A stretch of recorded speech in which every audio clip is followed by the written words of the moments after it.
we will take the next question from the sister. I'm asking this question on behalf of someone else. Does learning Mansukh, is it compulsory for all Muslims?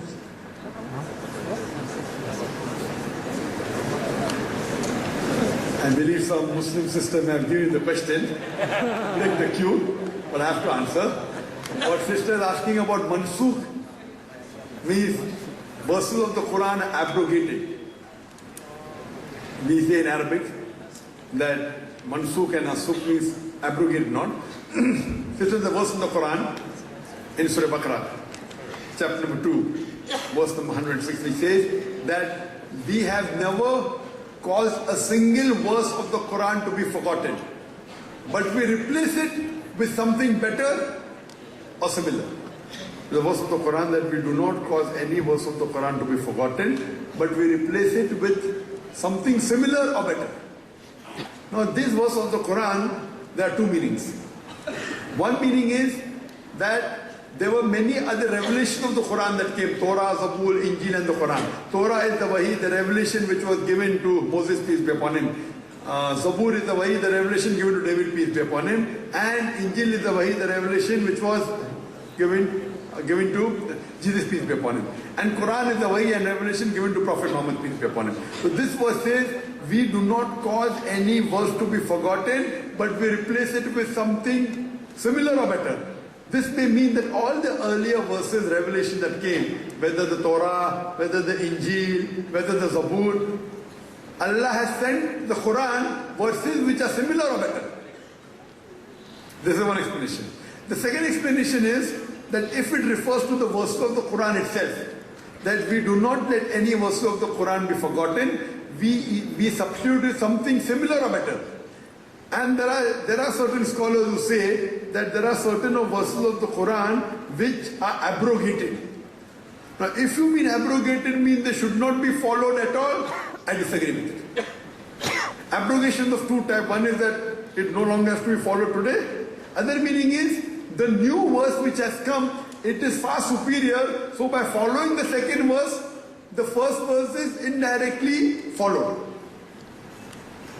Some scholars say that certain verses of the Quran no longer hold good. Therefore, the verse which is revealed later on supersedes that, and the first verse need not be followed. I disagree with this theory. This abrogation, Mansukh and Nasukh, means that there are certain verses of the Quran that were there. The verses that were revealed later on encompasses the first verse. So the moment you follow the second verse, the first verse is already followed. For example, the prohibition of alcohol in the Quran came in stages.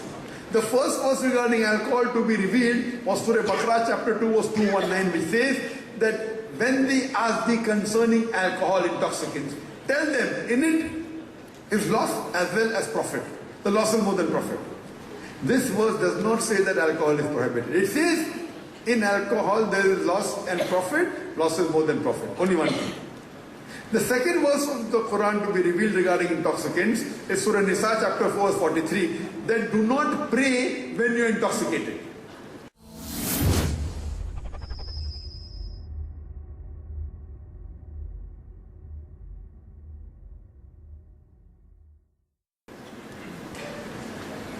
It does not say alcohol is prohibited. Do not pray when you're intoxicated. And the final verse regarding intoxicants is Surah Ma'idah chapter 5 verse 90, which says, Ya ayyuhalladhina amanu, O you believe, innamal khamru wal maisuru, most certainly intoxicants and gambling, wal anzabu wal azlamu, dedication of stones, divination of arrows, rishtuman with shaitan. These are Satan's handiwork.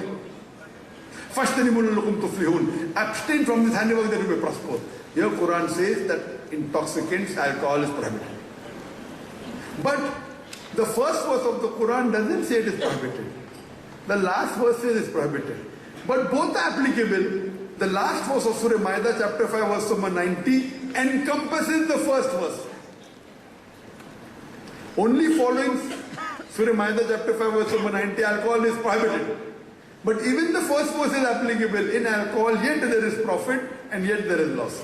Always the loss is more than profit. That does not mean that the first verse does not hold good any longer. For example, if I say that I live in Malaysia Then I say I live in Canton. When I say I live in Canton, it's included Malaysia. So the second statement, I live in Canton, includes Malaysia.